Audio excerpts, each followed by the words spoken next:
and welcome back to the Boropolis Podcast. As usual, I'm joined with Nathan. And as I've said in the previous two podcasts, Nathan, this podcast is now always going to start with the question, how are you, apart from footballing matters? So, Nathan, how are you without any football involved in your life? Yeah, not too bad. Yeah, just plodding away. That final year of uni now, so the graft is well and truly on. Yeah, all good from me. How about yourself, Chris? Yeah, I'm not bad. I'm not bad. Again, plodding along. I just felt myself almost like recoil in my chair a little bit when you started talking about the final year of uni. Because I hate to break it, you Nathan. Those final few weeks aren't pretty, but it is worth it in the end. So, um, Nathan, you must stick in, and also for anyone listening that's in the final year of uni or just starting out, then take my words of advice and stick in because it is worth it in the end. Um, Before we go on a whole life lesson about what not to do and things to do at university, we've got quite a lot of stuff to talk about, Nathan. 2 games since we last spoke, one of which I think could probably be analysed in the space of about 30 seconds. But we also finally have a new manager. And of course, there's a little bit of a shock in the coaching staff. Um, and there's so much to talk about, really. So, having done probably two, possibly even three negative podcasts in a row previously, and talking about what our hopes were for upcoming podcasts. I think we said it in the last one. Hopefully, we'll have a new manager, and we also may have won a game. Well, we've managed to do both, and that win come away at Wigan Athletic. Of course, I think in the previous podcast we thought that Michael Carrick may be even in charge, or at least he would have been in charge for the Huddersfield game. Turns out he was in charge for neither. But Nathan, a 4-1 win away at Wigan. Hard to complain, really. Yeah, very hard to complain about that. After the first half, I wasn't expecting much going into that second period. Of course, the score was tied at 1-1 at half time. Goals in the first half coming from Will Keane from a Wigan corner after about half an hour. James McLean puts that corner in the box. Will Keane sort of just gets the edge on Tommy Smith, pushes him to the floor. I think Smith was a bit off balance, had his arms around Keane anyway. But Keane gets his head to that one, flicks it in at the far post. We find ourselves 1-0 down away from home. And things don't look too great there. But we managed to get that equaliser on the stroke of half time. A long ball from Ryan Giles, a mistake from Jack Watmore at the centre half position for Wigan, misses the ball, and Duncan Watmore, his namesake, runs through and is rather composed. I thought that he was probably going to go through on goal and shoot, but he stayed composed and teed up Isaiah Jones, cut it back, and Isaiah Jones slid that one in the far corner, and we were in at 1-1 at half time. But I wasn't expecting much going in that second half, Chris. The first half performance didn't really catch my eye. I don't know about yourself, but what were you expecting going in that second half? Yeah, certainly not 3 more goals. I've got to be honest, Nathan.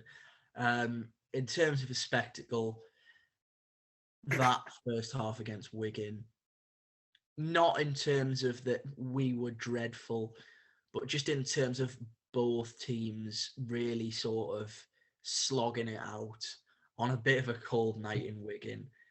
I mean, as usual, the home support was almost non-existent from Wigan. I never think that helps, especially when there's no atmosphere.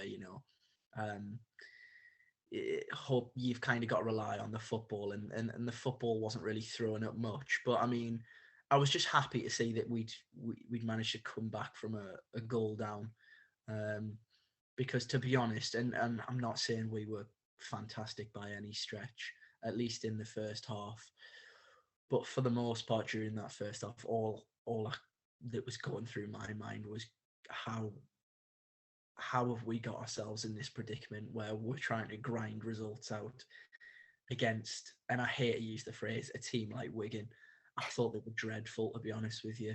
And thankfully, we turned up the heat in the second half, got the job done, and for the first time in a long time, I can't even remember when the last time was, scored 4 goals, and especially away from home as well. That was the major thing, wasn't it? Yeah, it was, and I'll tell you when it was as well. It was Peterborough last season. That was our last away win, and that was the last time we scored 4 goals away from home as well. It is a long time ago. It does feel like a long time since then as well. So buzzing to get that away win. Of course, the goals in the second half came from Watmore, a bit of industrious play from him. The ball kept bouncing in his direction, which was quite fortunate. Nice to see Boro have the look at the green a little bit. And yeah, he slots that one in the far corner, sends us 2-1 up. Then more work from Watmore down that left-hand side, in a bit of a change of position for him on Wednesday night, playing off the left. More work from him down that left-hand side, tries to cross the tuber, it's cleared away, and Hayden Hackney takes one touch out his feet and smashes one in the bottom corner. Fantastic for him to get his first goal for Middlesbrough and his first goal in English professional football as well. And then lastly, there was an offside goal for Matt Crooks as well. Maybe just offside for that one, but you thought you were in dreamland there with every player getting on the score sheet, but unfortunately it wasn't Crooksy's night. And then the penalty, I think it's blatant, isn't it? As clean as they come. Isaiah Jones wins them every single day of the week, just steps across his man. I think it's Graham Shinney in this case, steps across him, buys the foul off him, wins the penalty. And it's not the best penalty in the world from Tuber, but it's slotted away underneath Ben Amos. Boro run out, 4-1 winners. We all kind of think that that's Leo's last game in charge as he goes over that away end and salutes the away fans. But that wasn't to be the case. He was in charge at Huddersfield on Saturday afternoon, which I don't think many were expecting, if I'm honest.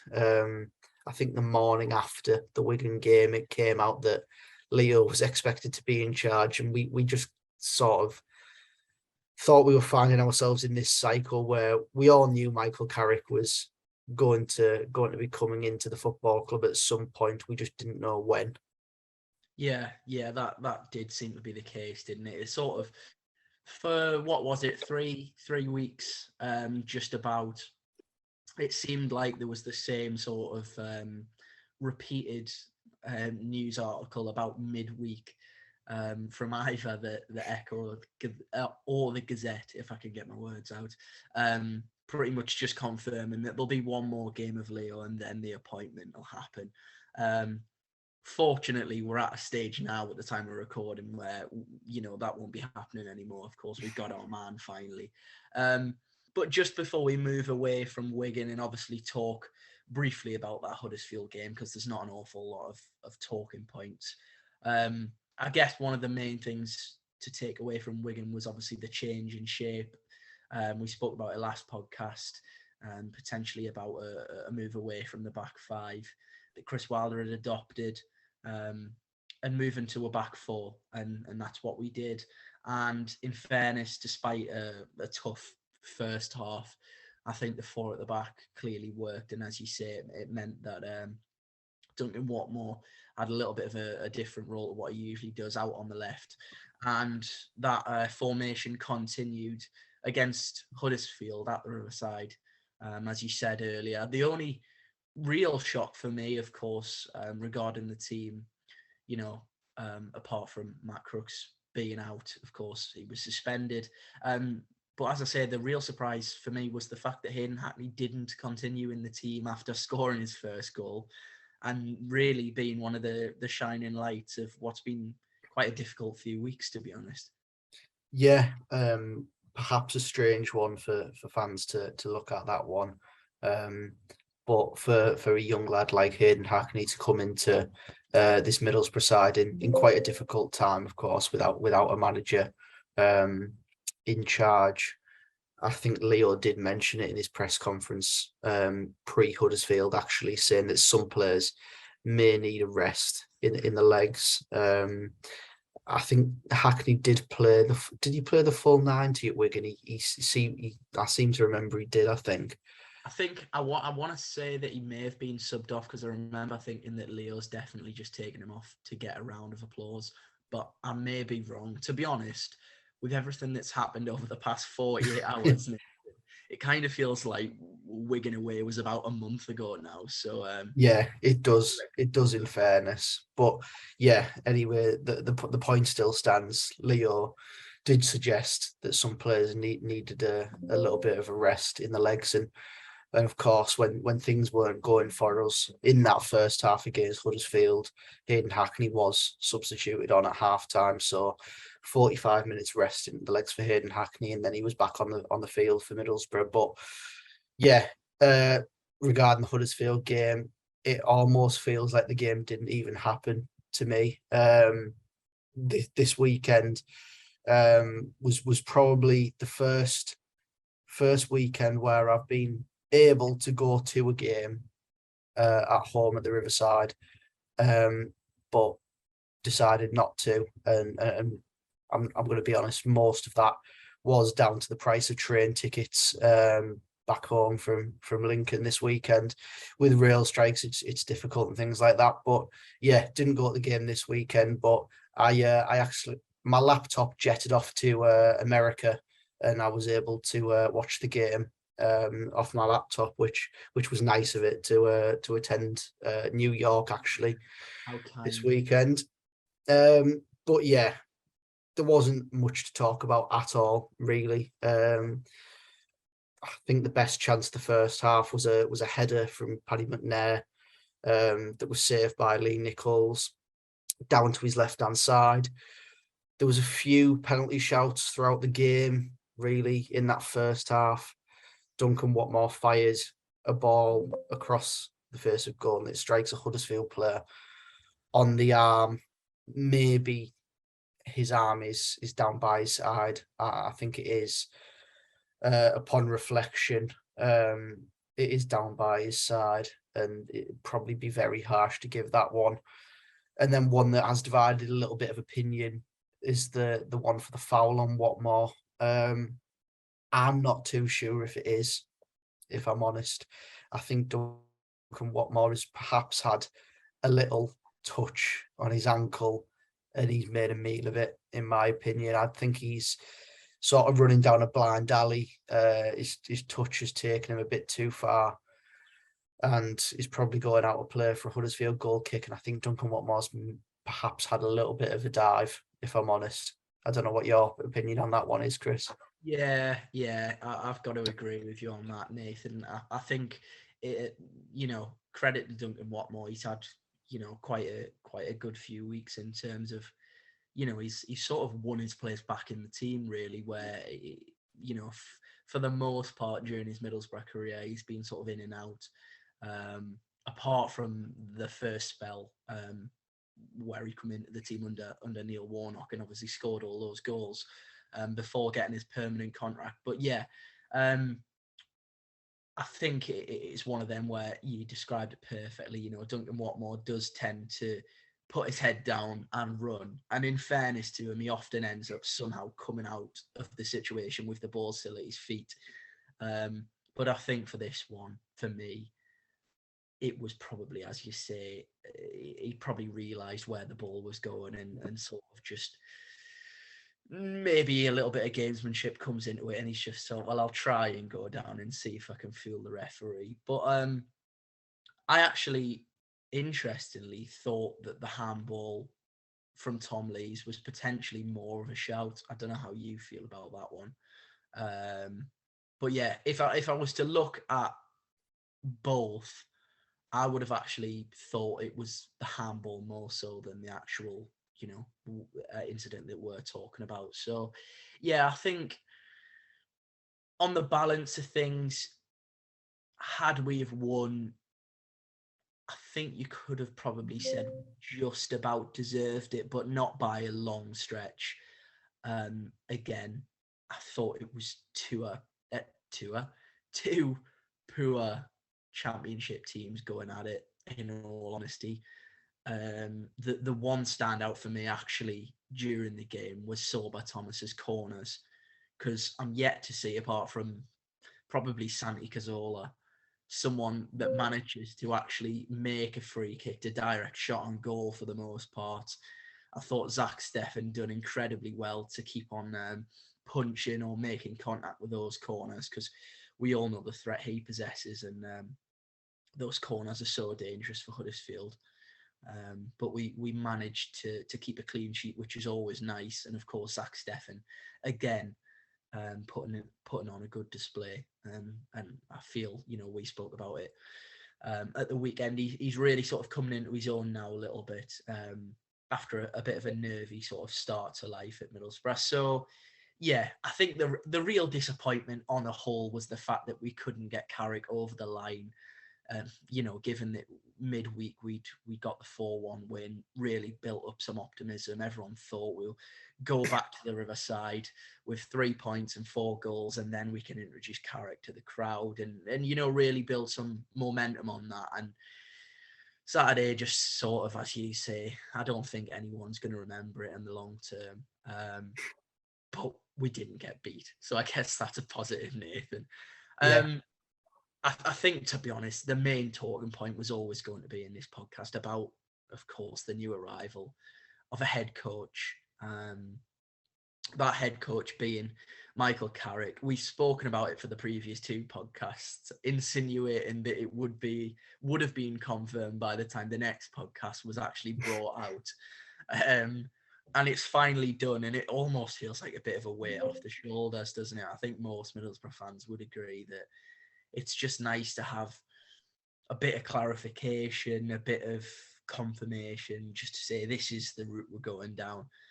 And also that quite shocking little inclusion on the end of the statement yesterday, of course, in the announcement of Michael Carrick's job as Middlesbrough head coach. Now, obviously, we're recording this on Tuesday, and we will discuss the press conference today, of course, which included Neil Bowser, Kieran Scott, and Michael Carrick. But Nathan, we've kind of covered what Carrick would bring and what we expected and what we wanted from him. The real talking point from the actual announcement was the fact that Jonathan Woodgate is back in the fold. And I definitely didn't see that coming. I'm not sure whether you would have either, but what's your thoughts on that? I don't think anyone in the wildest dreams could have imagined it coming, if I'm honest, Chris. My first reaction was an expletive, if I'm honest. It was like, what on earth? Reading that statement from the club of the appointment of Michael Carrick as first team head coach, and scrolling down and reading the quotes from Steve Gibson and Michael Carrick himself. And then you just sort of seeing in like the small print at the bottom, Michael Carrick will be joined with Jonathan Woodgate, who was head coach from June 2019 to June 2020. And you think, you what? What do you mean Jonathan Woodgate's back at Middlesbrough? But he is the man who was, of course, head coach at Middlesbrough a few years ago prior to Neil Warnock, is back this time in an assistant role. And I'm going to be honest, I'm not that disappointed with it, if I'm totally honest. I think what needs to happen is we need to get that experience in through the door now. Someone who's been around the block for a bit longer than these two have.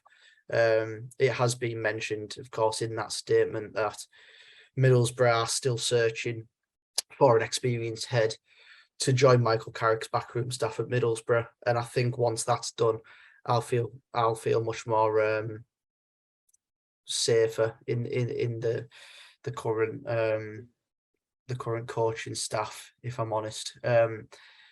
And there's no denying that Jonathan Woodgate has had experience now as a coach. Of course, a year at Middlesbrough.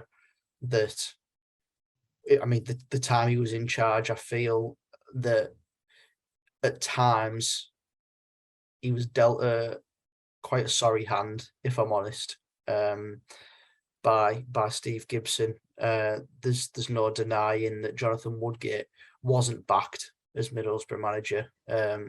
He signed Anthony Dijksteel and Mark Bowler, who were two unproven at the Championship level players.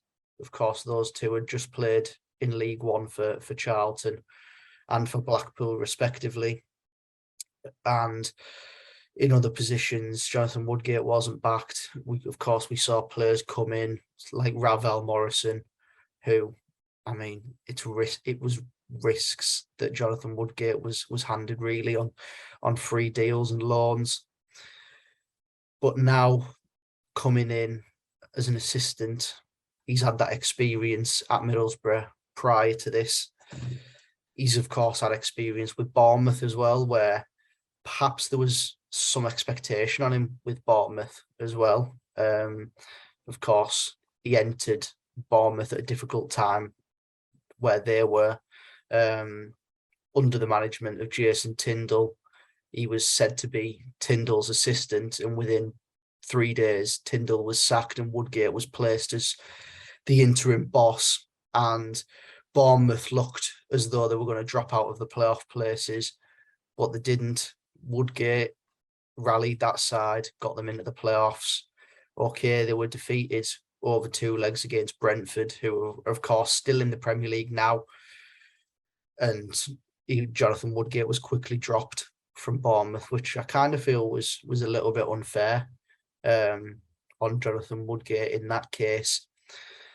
But he's back this time in an assistant role, and I think I'm all for it, you know. And that's so strange to say, but I think I'm all for it. Right. Well, I guess like all good podcasts, it's always nice to have contrasting views. And I think it's fair to say I was, you know, almost on the opposite end of the scale.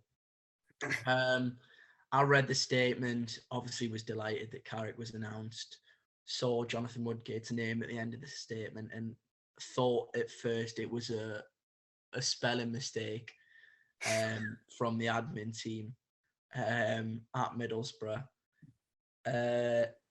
Obviously, then, you know, quickly sort of almost rubbed my eyes and read the statement again from top to bottom, and his name was still on the end of the statement.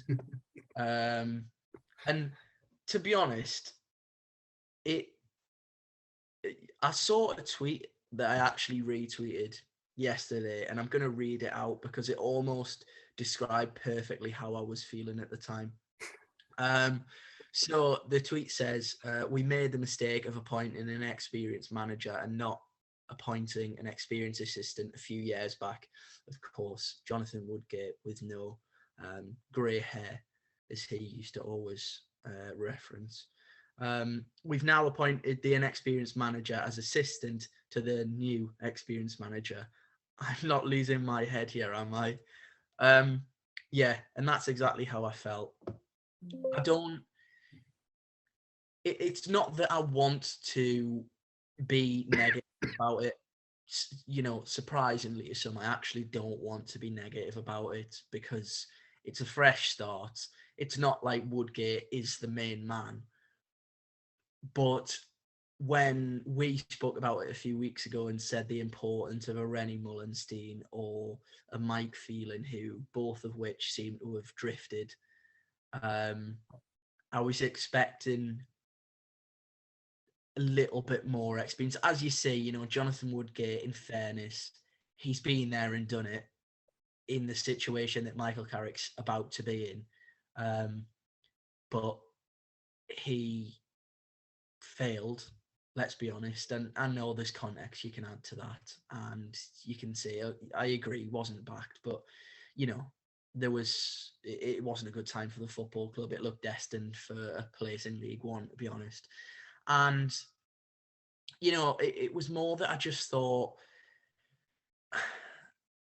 if you think of any other sort of football club previously over the years, has there ever been a case of a manager nearly getting a club relegated to whichever division, or just failing completely, and then 2 years down the line being told you're back in the fold? We'll kind of just forget about what happened previously. And I know he's a local lad and he knows the club inside out and things like that. But it just didn't really sit right with me. And I've seen a lot of talk about the whole like jobs for the boys, statement. And although I'm not sure I fully agree with that, it does have a slight twinge of it where I can't think of many other clubs that would pull a move like that. And yeah, I mean, I don't want to get carried away and go on a full rant, because at the end of the day, he's not the manager. He's a number 2 of Michael Carrick. I think the reason why it sort of almost frustrated me more wasn't the fact that, Jonathan Woodgate, the person, is back. It was more the fact that appears to be Michael Carrick's right-hand man, and we talked of the importance of having real experience, which I don't really think Jonathan Woodgate does have. Obviously, we saw the report yesterday as well that Leicester City's Adam Sadler was someone that Michael Carrick wanted to add to his staff. He looks to have missed out on him, and I think Sadler's now going to remain at Leicester. But yeah, the Woodgate one, it sort of was like a mixture of emotions. It took me completely by surprise. I instantly thought, this can't be right. Then I was just frustrated. And then I sort of, in fairness, saw some opinions and other ways of looking at it, and wasn't stubborn enough to just say, no, it's completely wrong. And thought, well, this might work. This could help a little bit. But I'm still in that camp where I'm thinking, I'm just not right. I'm just not sure it was the right time, and I'm not sure it was the right move, considering the importance that we placed, and I think a lot of people placed, on getting the right men behind Carrick. And then, okay, yes, they may go and bring in some people in the next few weeks, and that would change everything completely. But at the moment, for looking at it, at what it is now, I'm just, I'm not fully convinced by it. Yeah, I think had another man been brought in alongside Woodgate as part of Carrick's backroom staff, say a Mike Phelan, for example, as one of the names mentioned, I think a lot more people would be more welcoming of the news of Woodgate returning, if I'm honest, because you have that man that hasn't been around the club before, that possibly hasn't had the poorest track record ever at the football club. You have a different man in, but pros for Woodgate, I think you'd say he's worked at 3 different clubs now. Liverpool he worked at as part of the talent scouting. He worked at Middlesbrough, of course, as a coach in a quite a similar role, really, a few years ago under Tony Pulis, and then of course as head coach, and then of course went to Bournemouth and did some work there as what would have been assistant, but then of course was promoted to the head coach role. I think one of the things that does need to be said is he's not actually coming in as the manager or the head coach. He is simply the assistant, the man to give Carrick his views and opinions on certain things. He's not going to be picking the team. He's not going to be setting the team up in any particular way. He's simply coming as a coach. He's not going to be doing any of the media for everyone who enjoys Jonathan Woodgate memes. We all know that he's not the most media savvy man.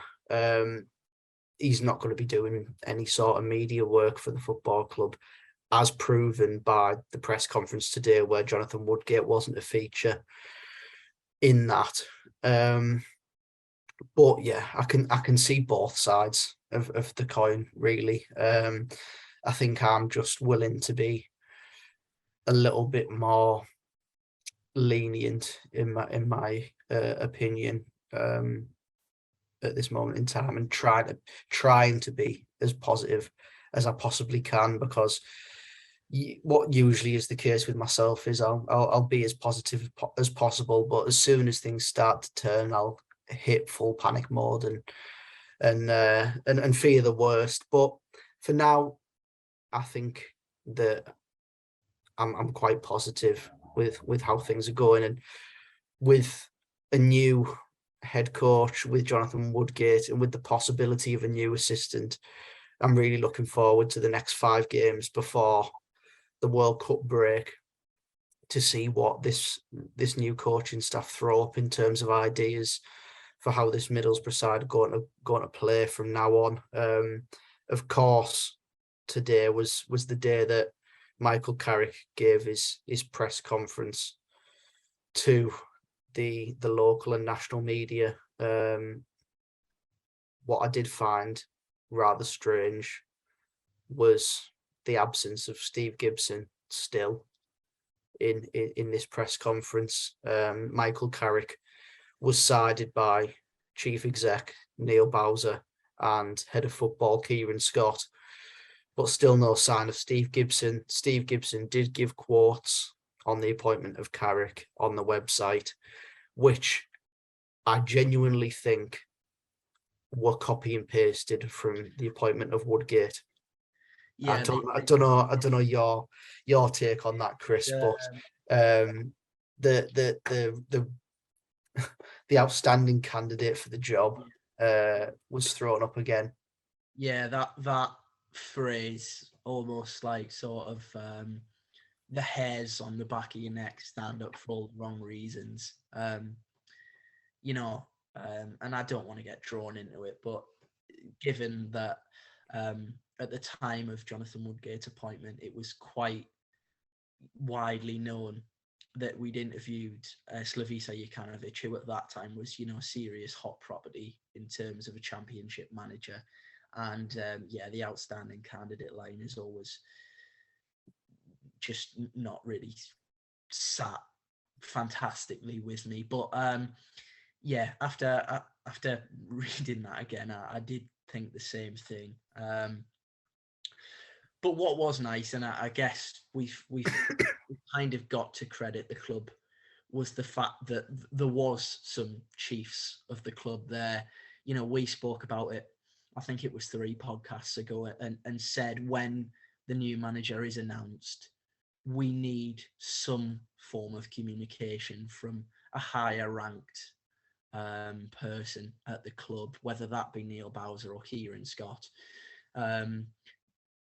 just to shed a bit of light on the direction and what's gone on previously. And, we both said at the time, we don't expect them to come out and give the ins and outs about what happened with Chris Wilder and why it didn't work out, and recruitment and things like that. But actually, in fairness to them, they faced up to the media today, whichever way you view Kieran Scott and Neil Bowser. And although, when I listen to Neil Bowser, I almost get flashbacks to that Jonathan Woodgate press conference, ironically, and the various sort of transfer failings over the last few years. My real sort of takeaways from that press conference was obviously the lines from Kieran Scott regarding recruitment and regarding a manager that doesn't pretty much view the club as a stepping stone and wants to be here for the long term. And I don't think it takes a genius to work out that he was, without referring directly to him, talking about Chris Wilder. I think he'd done it in a very clever way, actually, to the point where it wasn't disrespectful and almost a little bit embarrassing on the club's behalf, but to the point where it was nodding in the direction of this is kind of the reason why we're in the situation we are now in. And I thought he spoke really well, really openly, really honestly about especially recruitment. You know, there was the sort of lines about the way that he wants to work 14 months down the line, almost insinuating that for the previous 40 months, he hadn't really been able to sort of take full sort of grasp of the job that he was brought in to be doing. And, you know, we know from speaking to Neil Warnock that that relationship wasn't the best that it could be. And obviously we now know as well, from sort of reading between the lines and also things that Scott said today, that clearly, you know, him and Chris Wilder weren't getting on as well in terms of their work and relationship as what perhaps may have been perceived, or what people, you know, would have wanted to expect from those two. So yeah, just on those Scott comments, really, really interesting. And as I say, credit to him mainly for coming out and being so brutally honest, to be honest. Yeah, I thought the comments regarding the recruitment were quite telling, really. Stating that no signing that has been made in his tenure at the football club was made without full acceptance and acknowledgement from every member of the first team, coaching staff, and in a way you can kind of see that Wilder in the past had said that these players were almost brought in without his say, really.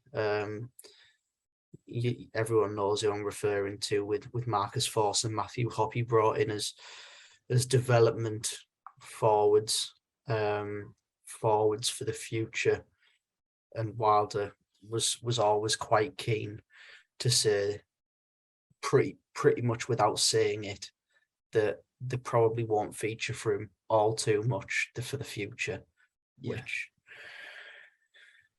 was quite strange. But yeah, it was good to hear from Kieran Scott, and of course hearing from Michael Carrick as well upon taking the role. Carrick stating that some of the things that were said in the media about him not being sure on taking the job were a load of rubbish, pretty much. And yeah, I'm really glad to have heard from him. If I'm honest, didn't really know what to expect because I haven't really heard Michael Carrick ever speak. Even when he was at Manchester United for the 3 games he was in charge, never really picked up on anything he said. Always struck me as a model professional in that Manchester United side that was just happy to sort of keep the media part of football completely away from himself and just focus on his football. And yeah, I think he's just looking forward to getting his head down and finding out what this Middlesbrough side are all about, and drilling some new ideas into them and implementing his own style of play, which of course we are yet to see. I think it would be very, very difficult right now to call how this Middlesbrough side are going to play. Of course, if you want to take a sample size, you can look at those 3 games at Man United. However, it's Manchester United. It's probably the position, the formation, and the team probably picks itself at Manchester United. He wasn't going to change much there. So it is pretty much walking into the unknown on Saturday at Deepdale. We don't know what team he's going to throw up. We don't know how the team is going to be set up. And I think it'd be naive of me to think that his ideas would be implemented even to a point where it's half taken in by the players on Saturday afternoon. I think we're going to have to bear with for the time being. It's going to be a process for Carrick to implement this style of play. We have a very sort of short handful of games now coming up until the break, but I'm glad that we've got a manager in now before that break to first of all see what the players are like and then have the break with the players to implement his style of play, how he wants them to play, how he wants them to conduct themselves, and then kick on for the rest of the season. I'm really looking forward to it, but yeah, as I say, walking into the unknown, so just looking forward to seeing what could possibly happen in the future, I suppose, because we don't know what's happening. Yeah, definitely. It is an exciting appointment, and I think, given Steve Gibson's track record of going with, fairly untested head coaches and managers, and the success that history has shown that can have, is something that almost makes you a little bit giddy and excited inside. And I must say, and he mentioned it today in his press conference, that I'm no longer a player, I am a head coach. And I thought that was interesting as well, that a few of the journalists asked, are you a head coach, are you a manager? And he said, to be honest, I don't really care. I'm not bothered about a title. I'm bothered about winning football matches, and I'm bothered about putting my ideas across and picking the team and making them get themselves into a better position than they currently are. Just another thing to quickly note that was mentioned, obviously, Neil Bowser confirmed that his contract's for 2.5 years. So obviously, the rest of this season and 2 years following that. So, it's not a short contract by any means, and I don't think it was ever going to be with this type of appointment. But yeah, the point that I wanted to go back to, that I originally started with, was I think it is a little bit hard as a fan, especially me. I don't know how you feel about it, or people listening or watching this podcast will feel about it. But, I look at some of the honours that Michael Carrick won throughout his career: Champions League winner, Premier League winner, pretty much every trophy that you can think of in club football he has won. He's then had glowing references from the likes of Gareth Southgate or Alex Ferguson. And, seeing some of the photos of him in Middlesbrough training gear, even on the training pitch today, stood alongside Jonathan Woodgate and Grant Lepper, I did sort of think, yeah, I quite like the feel of this. I don't really know what's going to happen. I don't know what the style's going to be. I could be massively wrong, but you've got to be excited by the unknown, I think. And that's exactly what we're getting, as you said. I don't think anyone could possibly predict what formation, which personnel are going to be on that pitch against Preston. And that team lineup will probably be completely different in 3 weeks' time, when Michael Carrick may have stumbled across a different system or a different set of players. And that's exciting as well. Yes, we're in a serious position. Yes, the main priority is staying in the division. But I look at this group of players, and I really hope this doesn't come back to haunt me, Nathan.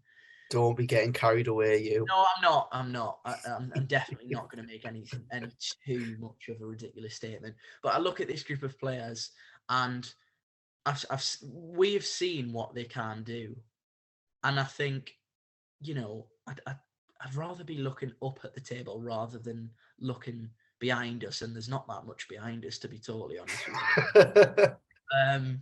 Apart from League One glaring us in the face. But I'm no way insinuating that we're going to go on some, ridiculous run now and get in the playoffs. I'm not that completely deluded. But, I am excited by the appointment. I am. And, we could have gone down the Rob Edwards route or the Corberan route. And yes, we may have got that name that was a bit more tried and tested and things like that. But I'm glad we didn't, to be honest. I'm glad that we can still attract, and this might be me with my Middlesbrough, cap and glasses on, that we can still attract someone of Michael Carrick's caliber to come and choose us as his first job in football. And I'm sure he won't have been short of offers. And he even said there was things that cropped up and just weren't right, but he feels this is right. And yeah, I've got to say I'm excited by it. I really do hope that we can add some experience, because I think it will be vital. But yeah, I thought he spoke well. I thought he spoke honestly, and he spoke, almost just like a human. I think it would have been quite easy for a manager going into the first job to come and give, really robotic, boring answers about, it's just about winning football matches and getting our heads down. And, he did that in certain parts of the conference where he needed to, but he also showed a bit of his personality, talking about, for example, when they said, could you, maybe lean on Manchester United for some players potentially. And he said, well, we'll have to see how cheap they sort of give me a discount on them. And yeah, I just enjoyed it. I enjoyed the way he spoke, and I enjoyed the transparency from Kieran Scott. Neil Bowser, I don't even really want to be talking about him at this moment in time, to be honest. The only major takeaway I had from it was the fact that actually, if you shut your eyes and listen to Neil Bowser talk, he does actually sound like a James Bond villain, to be honest. So you can make of that what you will.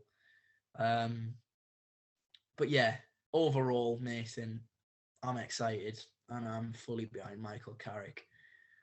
Yeah, I think that's pretty much everything on Carrick. I think one thing that does need to be said as well, that is, of course, a bit of news coming alongside this, is Leo and his position at the football club.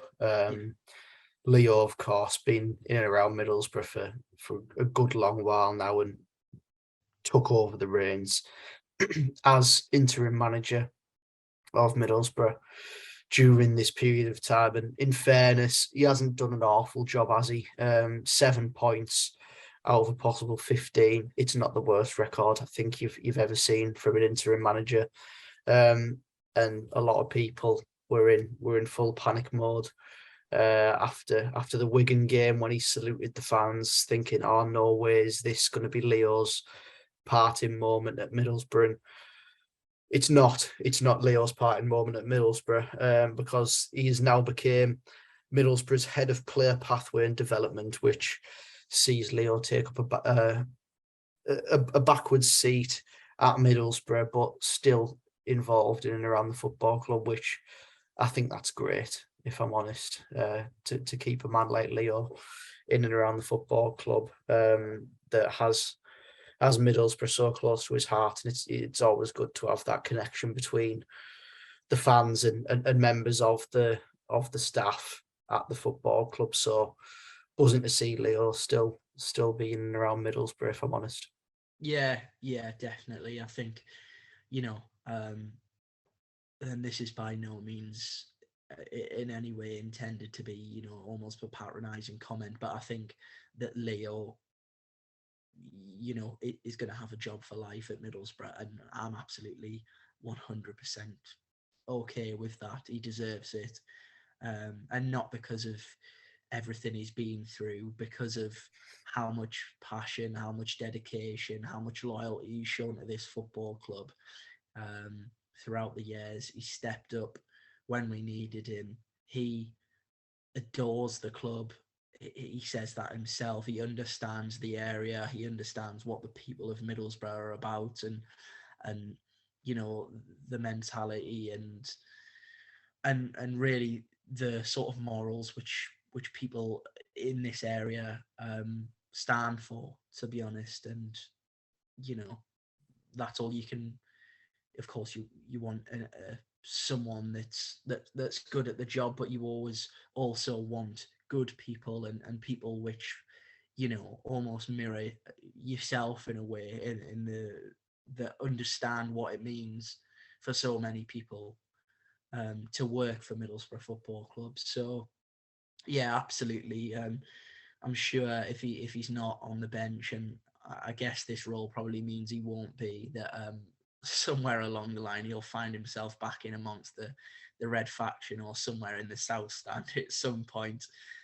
We all know, of course, that Aston Villa first leg in the playoffs where he ended up in there. I think he was on the speaker at one point, actually, in the south stand. So we await to see if he just gets a normal season ticket or he just watches the game in the west stand alongside, you know, the hierarchy at Middlesbrough. But wherever he decides to watch the game, I'm sure he'll be showing as much passion as what he would be on the touchline. Just in terms of Preston, Nathan, obviously you mentioned it, Michael Carrick's first game away from home. We can't really preview, as we've said, because we don't know the shape, the type of lineup that he may put out. If I was to have a bit of an educated guess, I'd probably say that he won't change an awful lot going off the two previous games. So I guess we kind of have got to look at Preston, to be honest, and as a way of trying analysing and previewing the game, because we're somewhat of an unknown under Michael Carrick going into the game. Yeah, we are. You're right in that. Preston, the only way I can really describe them is weird. Such a strange side in the Championship so far this season. They've scored the least amount of goals in the division, 11 goals so far in 17 games played for Preston. But the defensive record's outstanding as well. They've only conceded 14, which is the best in the division as I'm looking at it now. So they've got the best defensive record in the division and the worst attacking record in the division. Plenty of 0-0s in their early season form. I think they went I think they broke the record actually for the longest reigning record without conceding a goal from the start of the Championship season, which was something like 8 games, which is absolutely outstanding. But I think they only scored 2 goals in that time as well. So very, very strange side. But in the last few weeks, they've started to score a few more goals. One result that stood out for me for Preston was a 3-2 away win at Norwich. I think if any side goes away to Carrow Road and picks up 3 points, then it has to be commended, really. And they did just that. However, they will be coming into this game off the back of defeat in their local derby at Blackpool at the weekend.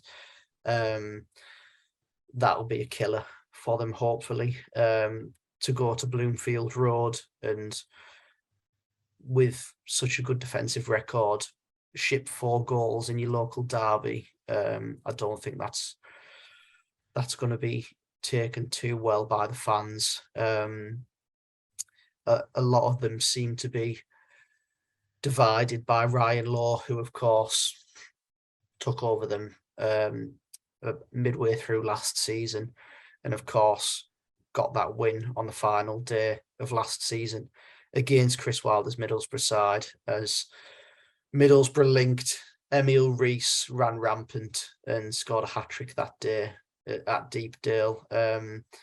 As I've just mentioned, Rees up front for Preston, linked to Middlesbrough in the summer, I'm going to throw it out there because it no doubt happened anyway. Reece, every single time he's played Middlesbrough, has been on the score sheet every single time. There it I'm is. throwing it out there. I'm not even bothered. I'm throwing it out there just for everyone to dwell over and be in my Twitter mentions on Saturday afternoon. But yeah, a side that struggles to score goals, but a side that doesn't concede too many either. But perhaps that's changing following last Saturday's result for Preston. Regarding Middlesbrough, as you say, we don't know a lot. Of course, we've done okay in the last week. 4 points out of 6 picked up. We've finally got that first away win of the season that we've hopefully sort of broken our duck a little bit away from home, and that'll be us now from now till the end of the season, and hopefully we can pick up a few more results on the road, because those fans that travel up and down the country away from home every weekend probably deserve a little bit more than the last 6 months of away games without a win from Peterborough till Wigan. So hopefully we won't go another 6 months, and we'll start picking up a few more wins away from home. Yeah, that would be a nice start, wouldn't it? You think of some of them away performances, especially under Chris Wilder, and we won't, get drawn into that because there really was some horror shows away from home. But yeah, it just goes to show how important that win under Leo's caretaker management, how important it really was away at Wigan, and especially to score 4 goals as well. Another positive that we should probably highlight, actually, Nathan, is the fact that I think the audio has been slightly better this week. We did mention it in the tweet, didn't we? It was a struggle last week. It was a lot to do with Wi-Fi. And I don't want to point fingers, Nathan, but that university Wi-Fi was lacking a little bit last week. It was seriously struggling. But the improvement looks to have been made now. It wasn't just me that was struggling, unfortunately. It was a lot of people in my building. So apologies to everyone listening for that. It can be frustrating. It's as frustrating for us as it is for you guys listening. But if there was any cutouts in the audio, and even on the video, if there is pauses on the video on YouTube, then I do apologise for that. It just happens, unfortunately. Yeah, it's out of our control. We can try and control many things, but I think even Wi-Fi is probably above our pay grade, to be honest, Nathan. But I think that actually, on a positive note, I guess, because from our end, from both our ends, it seems to have improved this week. Always nice to finish on a positive. I think that is actually another episode, I should say, wrapped up with a new manager, with a win discussed. Of course, in typical Middlesbrough fashion, we did have to talk about somewhat of a drab result, whichever way you want to look at it. But Nathan, is there anything that I've missed, or anything that you want to mention before we move on?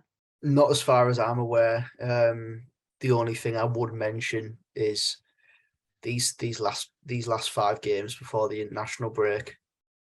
I think it needs to be mentioned how difficult they're going to be. 5 games, 4 away from home, which is shocking, really. Not an easy start for Michael Carrick, is it? Definitely not. You look at the teams in there. I'll just reel them off dead quick for you. Preston away, Hull away, Bristol City at home, Blackpool away, and ending off before the break with a trip to Carrow Road with Norwich away. 4 astronomically difficult away games to start, really. Sides that are up there at the top of the division, but also some sides that are down there that have been struggling so far this season, but are now picking up a bit of form when you look at Hull and you look at Blackpool as well. So 4 very difficult away games. And of course, the first home game of Michael Carrick's tenure with Bristol City on bonfire night. So hopefully there'll be fireworks in that one, and hopefully there'll be Middlesbrough fireworks. Yeah, let's keep our fingers crossed for that. And hopefully there is no Halloween scares prior to that. Sorry, I just had to get the reference in because you know what a night one in. I felt I needed to as well. Apologies for that. And from me, Nathan, that has been another episode of the Boropolis Podcast. Thank you ever so much for watching and listening. Thankfully, the Wi-Fi seems to have held up a little bit more this week.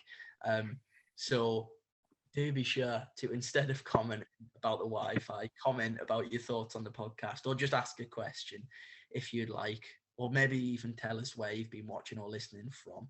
Who knows? It's up to you. But again, from me and Nathan, thanks ever so much. And we will see you again next week with another got to the end and almost done it, Nathan.